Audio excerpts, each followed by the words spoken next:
Hi everyone, this is Piatek. I am the principal over at Rotolo Middle School, and I was hoping to go over some of the information that we shared today at Coffee with the Principal to make sure that you all had access to the information. Today we discussed building safety at RMS, as well as some district policies and procedures that we follow in emergency situations so that you can have a better understanding of what happens here at the school. The first thing that's important for people to understand are the different types of emergency calls that we might make. The first example is an evacuate situation. So in those cases, that means that there is something in the building that is harmful to our students and staff that we need to remove ourselves from the building. An example of this would be a fire, it could be a gas leak or some other chemical in the building that's making it unsafe for us to stay in the building. We practice these drills multiple times a year so that students know the areas around our building that they should report to in the event that an evacuation is called.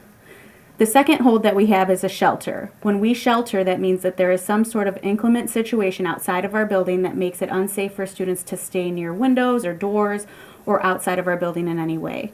There are different locations inside of our building where students are expected to go, where it would be considered safe if there was some sort of situation such as a tornado or a severe storm that required us to shelter in place. Students would stay in those places until we decide that it is safe for them to return back to their classrooms, and we practice that drill a few times a year as well. Another situation that we might have is a hold. So a hold may be called for a variety of reasons. The reasons are listed below. Sometimes it's called for medical emergencies, where we need students to stay in their classrooms so that our hallways are clear for medical personnel to respond to a situation quickly. It allows less chaos in the hallways and allows us more privacy for the student or staff member who might need that medical attention. Another reason is for safety concerns. If we have an internal threat, for example, someone made a comment or said that there is a concern in our building that we need to investigate, we may require our students to hold in place while we investigate that situation to ensure that there is safety in our building before we allow movement throughout the building. A third situation, which is the one that is likely most familiar to all of us this month, is that there could be inappropriate items found in the building. We need to conduct searches and find where that suspicious item came from, and also ensure that there aren't other safety concerns associated with that item before we allow students to return to their regular classes. So those three are the main reasons that we would do a hold, but there could be a variety of other reasons that we do a hold where students are just required to stay in the room that they're currently in until we can ensure that safety is restored to the rest of the building. Another situation that we have is a secure. We've called those in the past for suspicious people outside of the building or a gas leak outside of the building. A secure is called when the issue is outside of the building but does not impede our regular day in the classroom. So students can move around the building as usual. We just are not allowing people in and out of the building at that time. The last thing that we would call is the most significant emergency situation would be a lockdown. In a lockdown situation, it means that there is an armed or dangerous intruder that has entered our building, and students need to be prepared to run, hide, or fight. Students practice scenarios, including lockdowns, throughout the school year to make sure that they have talked with our staff, as well as each other to kind of talk through what they might do in the different situations that could pop up. We share as much information for lockdowns as we can so that students would have the most information that they need to make the decision with their teachers on what the safest move is for them. We hope to never have to use that call, and if we ever do, it will be something that would be communicated to you immediately so that we can move forward in a safe way. So one thing that continues to come up as different emergency situations happen is our communication during the emergency. So we wanted to share with you what our process is for sharing communication and information during an emergency situation. We do internal communication first to our staff and student. They receive immediate updates to ensure that they can respond effectively and reduce confusion within our building. The second level of communication is our district update. Official communications are sent out as soon as possible, and we try to be as transparent as possible, but if we're being honest, there are cases where certain things cannot be shared until we have a better grasp of what is going on. So we do share as much as we can with parents, but I do know that sometimes it's limited and that can be frustrating. The last thing that I want you guys to consider is that during active situations, constant updates may not be feasible. Our primary focus during these situations is on student safety, not on communicating out to parents.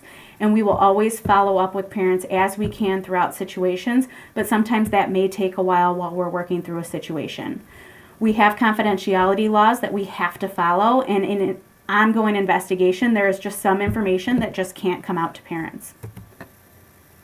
So then let's talk about some challenges that we face with emergency procedures. The first is when there is an emergency situation and parents are nervous, obviously, about the situation that's happening in the school, and their instinct is to call the school to find out more information.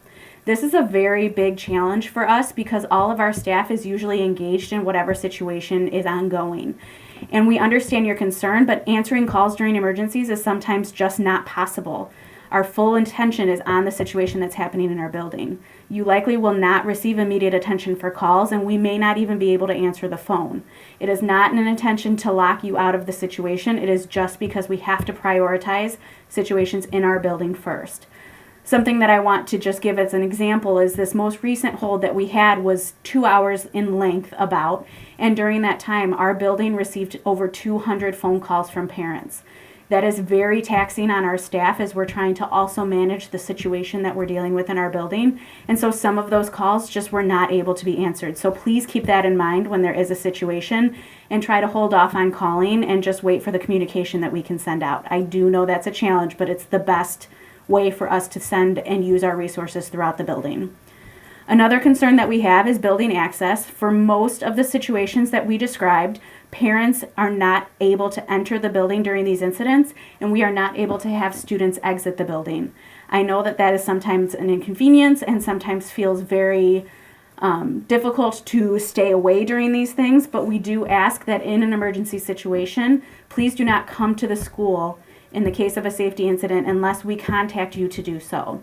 We cannot facilitate this parents coming in and out. We cannot get students to go out of the building at that time. We just have to be able to restrict the flow in and out of our building to ensure safety of everyone.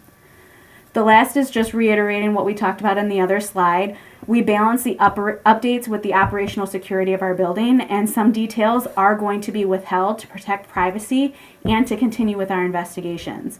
We're bound by confidentiality expectations that limit what can be shared, and sometimes that can be super frustrating, but we try to share everything that we can as quickly as we can with you. So one question that we often get asked is, what is a police presence at Rotolo and what does that look like? Sometimes you might notice a police car in our parking lot and be curious if there's something happening in our building. Many times, a police officer is just coming to our building to spend time with our students or to present to our students or have different interactions with our students that are completely safe and casual and just part of our community building opportunities. Our SRO, Officer Goshi, does station herself at the high school, but she is available to our building anytime we need her for investigations or for other work. And she will come and assist us in any way that we need throughout any situation that we're dealing with. So they provide quick links to us for first responders. They also provide quick resources for us if there is a safety ongoing issue. But they also do things like control our traffic during situations that we might have or during large events. They talk to our students in their classes. She comes and spends time with them at lunch. Sometimes just being a presence in the school makes our students feel safer and more comfortable, and so she'll come around just to be seen and help them feel more comfortable. So I just want to reiterate that just because you see police presence at our building, it doesn't necessarily mean something unsafe is happening. It might be that we're just working on those partnerships and that community connection between us, our students, and the police. So anytime that there is an investigation in our building, we follow a pretty specific investigation process. So it's important that you understand if your student is involved in an investigation, this is likely what they're going to experience. We do interview any students who are involved or potentially involved in a situation. Many times, some of the students that we talk to know nothing about what is going on, but we have to keep our net wide so that we can try to get as much information as possible. When we ask our questions to students, they are general and non-leading to try and gather information that is not biased by any sort of questioning we might be asking. And every student is awarded due process. So our students have a right to a full investigation that includes witness statements, them providing statements, a full, thorough investigation to ensure that if we are going to move forward with consequences, that we have exhausted all of our resources to make sure that we are doing the right thing. That does take time. We also sometimes need to conduct searches. So when we do a search of a student, we may ask them to check their pockets or their lockers or their backpacks in serious cases to make sure that they don't have anything they shouldn't have on them. These searches are done with cause and with explanation to the students, and we do reach out to families after we've done searches so that they know that their student was involved in that. In this most recent case, we did a lot of searches in a short amount of time, and students were just asked to show us what was in their pockets to make sure that they didn't have access to anything they shouldn't have. But sometimes it could move on to us searching backpacks and lockers in large areas of our hallway. It just depends on what we need to ensure safety in our building. We like to provide aftercare support for our students as a follow-up to any sort of student involvement in these types of situations. So we do allow student check-ins with their counselors, class discussions, and counselor availability for a variety of groups or individual supports that they might need. Students' well-being is important to us, and it is a focus that we focus on throughout the situation. We just need to do that as aftercare for the situation once the safety has been restored. So one big question we consistently get is, how can parents help? There are a few ways that parents can help us with this situation, and one of the biggest ones is to just, as much as you can, trust the process and trust that our staff is doing everything we can to make this as quick and painless as we can, and we are doing everything we can to ensure your child's safety. We know that your priority is your child's safety, and that's ours too. If you want to know more about what our emergency operations plan looks like, you can go to the website, and it's listed there. The website is on this link as well. It is important that you know what we're doing and the words that we might be using if you want to stay educated in what we're doing as a building. Also, we would encourage open communication with your student. Talk to your child about reporting concerns, coming to us with honest concerns that they might have in investigations, and just being truthful in these situations can go a long way in speeding up the process and making sure everyone is safe. Along with that, we would love if people could try their best to avoid rumors and refrain from spreading unverified information, especially on social media. I would say that anytime somebody is sharing something with you, one thing we ask our kids, and something that I think is a great practice for everyone, is to ask, did you personally see this? Or did you personally hear this? Because sometimes something comes 4 sources removed and it ends up not being true once it gets to you.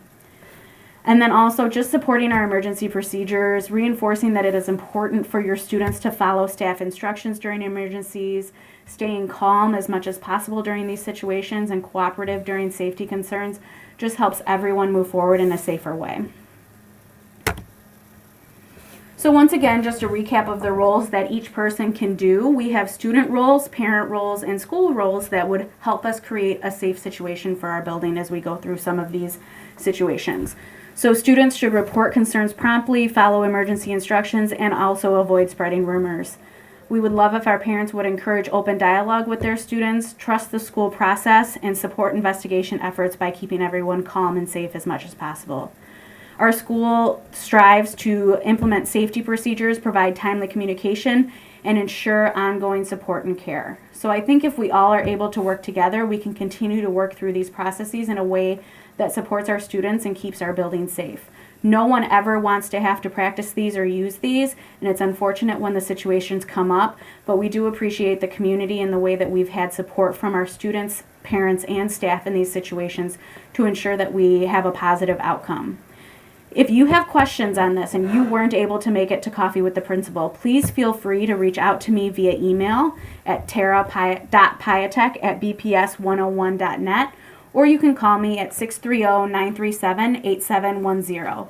I'm happy to talk about any of these situations with you in more detail or to give you any more guidance that you might find helpful. Thank you.